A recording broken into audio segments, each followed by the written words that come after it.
Olá, sejam bem-vindos. Estamos iniciando o programa Descobrindo o Espiritismo pelo canal do YouTube da USE Intermunicipal de Ourinhos e convidamos você a adentrar um pouquinho no conhecimento sobre o Espiritismo. O programa tratará dos conteúdos da doutrina espírita, com base nos ensinamentos dos Espíritos, no Evangelho de Jesus, seus exemplos e seus ensinos.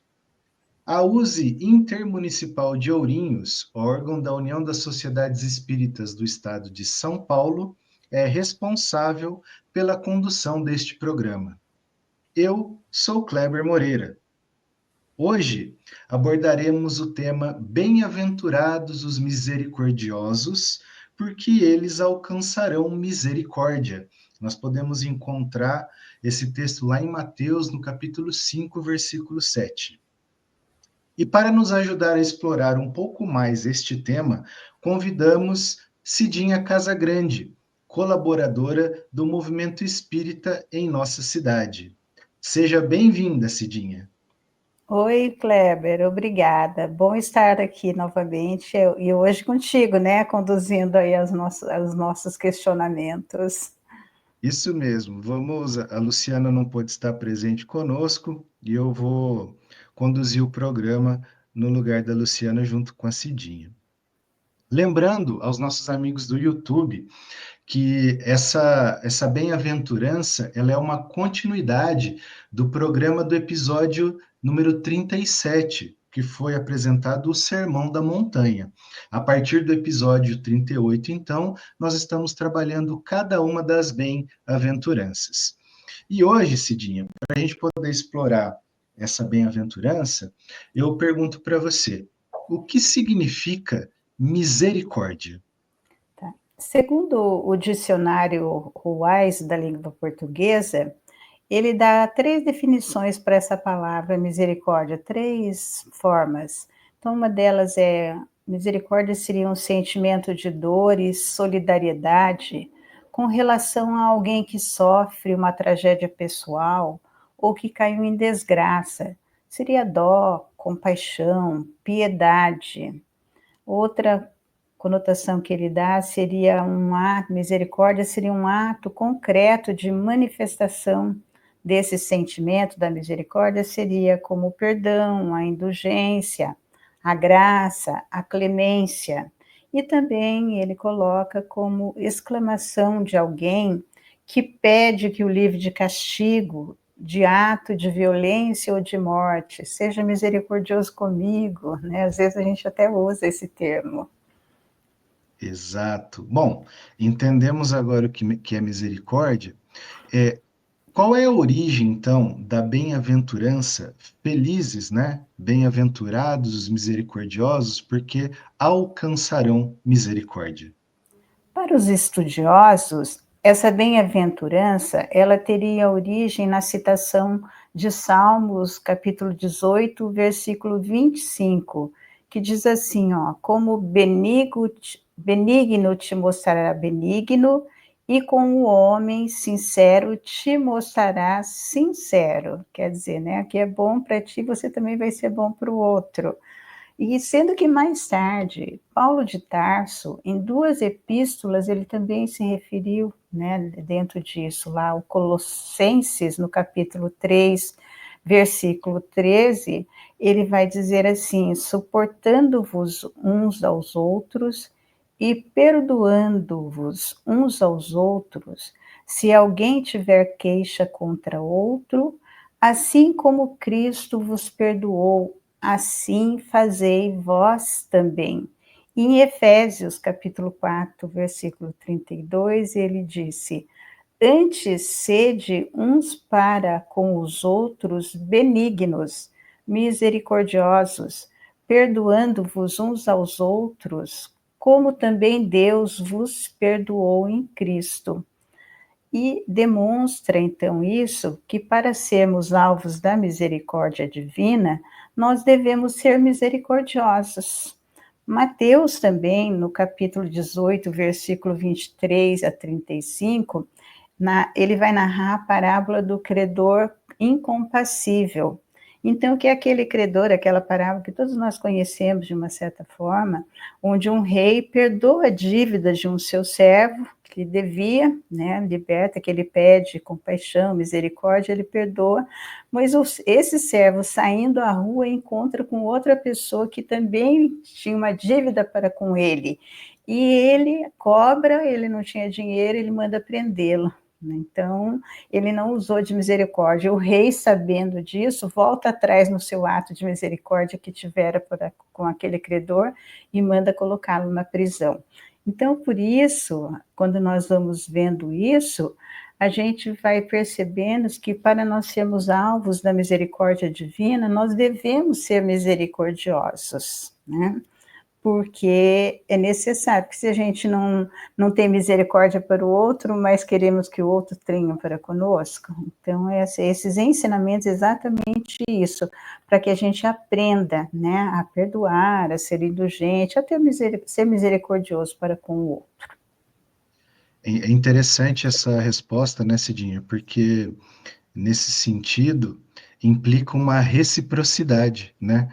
Onde quem Isso mesmo, demonstra misericórdia aos outros também recebe. é verdade.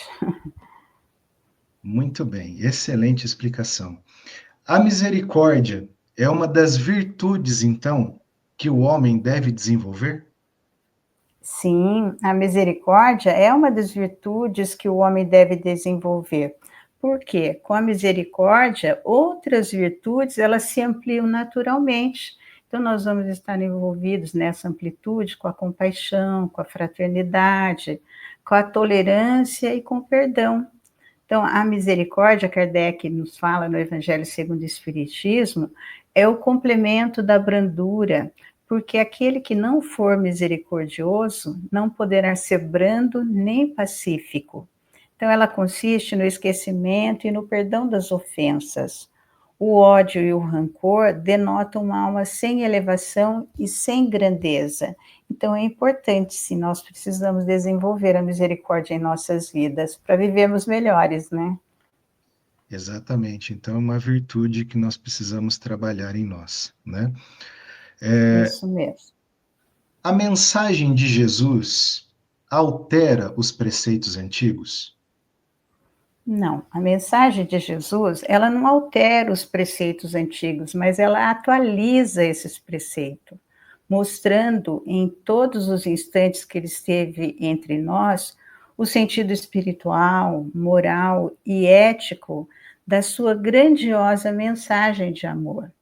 Então, assim, no Novo Testamento, a palavra misericórdia, ela é sinônima de compaixão, e está também associada ao vocábulo simpatia, no que diz respeito aos interesses coletivos de Deus em relação aos homens.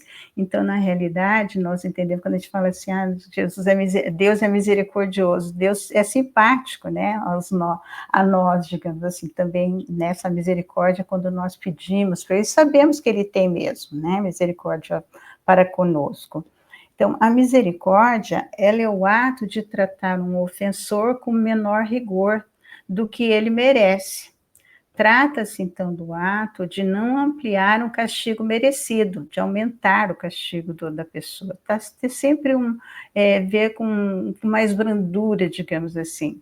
Também aponta para o ato de aliviar o sofrimento, inteiramente a parte da questão do mérito pessoal. Aliviar o sofrimento daquele que ofende, enfim, daquele ali, o ofensor, mas independente, ter essa misericórdia, independente dele ter ou não um mérito como pessoa para que isso ocorra. Então, a misericórdia é uma atitude de compaixão e de beneficência ativa e graciosa, expressa mediante o perdão calorosamente conferido a um benfeitor. Então, eu faço esse ato, né, ali de uma forma, assim, benéfica, eu dou o meu perdão, digamos, para o malfeitor. Apesar de ser uma atitude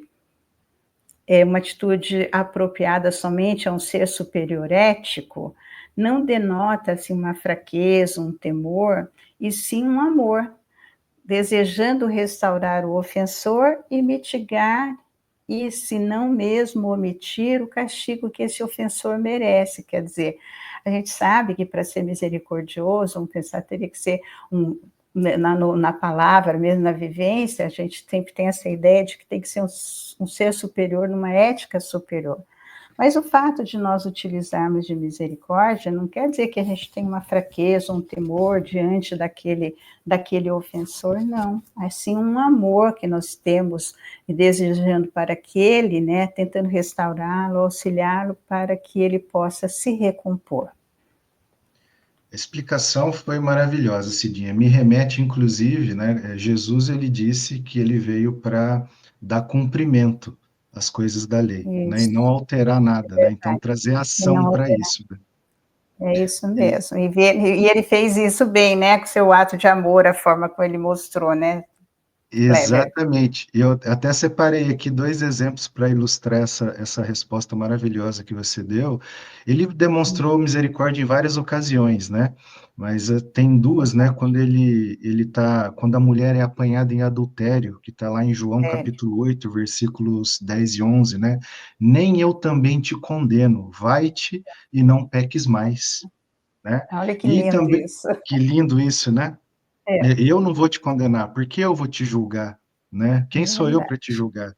E quando ele estava na cruz, né? Quando ele orou, ele disse: Pai, perdoa-lhes, porque não sabem o que fazem. A gente pode encontrar lá em Lucas, capítulo 23, versículo 34. Então, são dois exemplos, né, que ilustram aqui a resposta que você deu, que Jesus deixou para nós, dos vários exemplos que ele deixou, como nós podemos usar e demonstrar misericórdia nas situações da vida.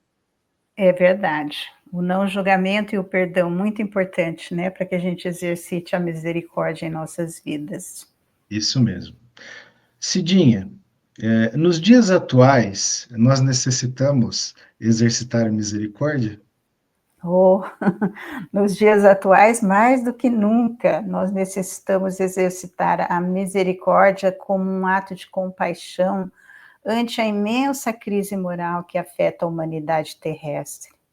As pessoas encontram-se profundamente infelizes, desorientadas, mesmo aquelas que levam uma vida de conforto e de regalias. O ser humano encontra-se o ser humano encontra-se na desafiante fase de definição de valores espirituais e até por uma questão de sobrevivência, ele precisa ter mais compaixão para com as faltas do próximo. Emmanuel aconselha a propósito. Lá no livro Palavras de Vida Eterna, ele deixa essa parte dessa mensagem. Deixa que a luz da compaixão te clareie a rota para que a sombra te não envolva. Perante todos os disparates do próximo, compadece-te e faz o melhor que possas. Todos somos alunos do educandário da vida e todos somos suscetíveis de queda moral no erro. Usa, pois, a misericórdia com os outros e acharás nos outros a misericórdia para contigo. Que resposta linda, maravilhosa, né? Então, para exercitar misericórdia, nós precisamos exercitar com os outros, né? E exercitando com os outros, a gente desenvolve essa virtude em nós. Emmanuel, como sempre, maravilhoso. Sim. Então, Cidinha, a misericórdia aliada à compaixão, tal como Jesus ensinou, é um poderoso instrumento educador? A misericórdia, aliada à compaixão, tal como Jesus ensinou, é sim um poderoso instrumento educador, o que fornece condições para se colocar no lugar do outro. Quando nós somos misericordiosos, fornece para nós esse entendimento de enxergar os atos lesivos do próximo como uma poderosa lição e oportunidade de promover a empatia, de colocar-se no lugar do outro. E também desenvolver a arte da resiliência, que é essa capacidade de superar os desafios da existência. A pessoa empática e resiliente, ela desenvolve a indulgência, aprendendo a ser mais tolerante com as imperfeições alheias. E é o que ensina José, um dos espíritos orientadores da codificação lá no Evangelho segundo o Espiritismo, numa mensagem transmitida em Bordeaux, na França, em 1863. Parte da mensagem diz assim: a indulgência não vê os defeitos dos outros, ou se os vê, evita falar deles, divulgá-los. Ao contrário, oculta-os, a fim de que não se tornem conhecidos senão dela unicamente e, se a malevolência os descobre, tem sempre uma desculpa à mão para os disfarçar, isto é, uma desculpa plausível, séria, e não das que, com aparência de atenuar a falta, mais a evidenciam com pérfida habilidade. Sede indulgentes, meus amigos, porque a indulgência atrai, acalma, ergue, ao passo que o rigor desanima, afasta e irrita. Que maravilha essa mensagem do Espírito José. Linda, né? Além dessa citação que fala sobre misericórdia, tem alguma outra no Evangelho segundo o Espiritismo, né, que a gente possa referendar essa bem-aventurança, né? Bem-aventurados os que são misericordiosos? Sim, há no Evangelho segundo o Espiritismo, no capítulo 10, que é exatamente denominado Bem-aventurados que são misericordiosos, né, referente a essa bem-aventurança. Kardec, nesse capítulo, que é um dos capítulos belíssimos do Evangelho, né, ele nos esclarece, então, sobre perdoai para que Deus vos perdoe, a reconciliação com os adversários, o sacrifício mais agradável a Deus, o cisco e a trave no olho, não julgueis para não serdes julgados, aquele que estiver sem pecado, atire a primeira pedra. E há também neste capítulo as instruções dos espíritos que nos falam sobre o perdão das ofensas, a indulgência, que é o José, uma parte ali que a gente já se referiu na pergunta anterior, e é permitido repreender os outros, notar as imperfeições de outrem, divulgar o mal dos outros. Olha quanto conhecimento bom para nós, né? Quando a gente lê esse capítulo, eles realmente nos levam à reflexão do que é ser misericordioso. Porque daí tem muitos de nós, muitas pessoas às vezes ainda falam, eu não vou perdoar, não esqueço o que fulano fez, ou não é indulgente, é intolerante. Então, quando a gente lê esse capítulo, a gente é uma reflexão muito positiva para modificação, para melhor em nossas vidas. Isso mesmo, Cidinha. Foi maravilhoso o programa de hoje, né? A gente pode, inclusive, dizer, sem sombra de dúvidas, que a misericórdia, ela é a essência do Evangelho do Cristo, né? É verdade. É um atributo divino que o Cristo nos deixa, né? E que nos chama a expressar essa virtude, esse atributo em nossas vidas. Que programa maravilhoso, muito esclarecedor. Muito obrigado, Cidinha, pela sua valorosa contribuição no programa de hoje. Oh, eu que agradeço, Kleber. É sempre bom estarmos juntos, né? Falar sobre o Evangelho, sobre os ensinamentos do Cristo, é sempre muito gratificante. Com certeza, foi muito bom. Nos despedimos, desejando que as bênçãos do Senhor permaneçam em todos os corações. Que a paz de Jesus esteja conosco, hoje e sempre. Foi um privilégio estar em sua companhia. Até o próximo programa. E se você gostou, curta, compartilhe.